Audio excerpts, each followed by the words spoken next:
We've been looking at CRISPR a lot, and we have over the years, but it's been popping up more recently. You can't take the CRISPR. You can't take the CRISPR. Cas9. And this is from the geneticliteracyproject.org. And the headline is Ukraine crisis prompts anti-GMO German farmers to consider embracing CRISPR gene-edited crops. So notice how the supply chain issue is pushing anti-GMO German farmers into considering the embracing of CRISPR gene-edited crops. Yeah, so how are they coercing them to do this? Well, it's an interview type of thing. It's an excerpt here, so it's not the whole thing. But I think the important part, the question that is posed to, I believe these are the German farmers, the supply gap could also be filled in other ways than just with imports in other countries. Such problems have been encountered with the use of genetically modified seeds. Couldn't we use the space more efficiently with that?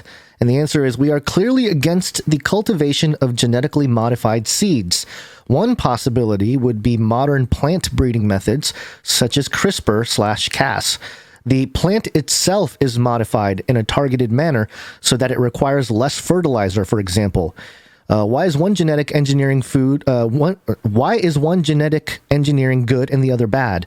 And the answer, many people in Germany reject conventional genetic engineering in the food sector. We too have been opposed to this for many years. Like many scientists, we see a difference in the new breeding techniques compared to classic genetic engineering. Mm-hmm. So they're basically saying, what CRISPR is doing is at the breeding technique level, not so much the gene modification level, which I don't know if that's true. What kind of changes or what kind of recombinant stuff is taking place in the DNA? I think this is an interesting sort of it's an attempted gotcha question, really. Right. Because, humans have been sort of crossbreeding or breeding more, stronger variations of plants and animals forever. Mm-hmm. To try to, make something more viable.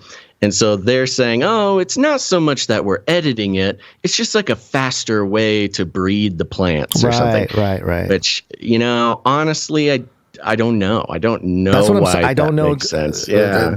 You're still messing with the genes, aren't you? It obviously does not make sense to me, but there's part of me that's like, well, I don't know. I don't want to speak out of turn, but it doesn't make me more comfortable with it. And it really is getting into the finer details of scale, and I'm sure it's a moving scale of like what.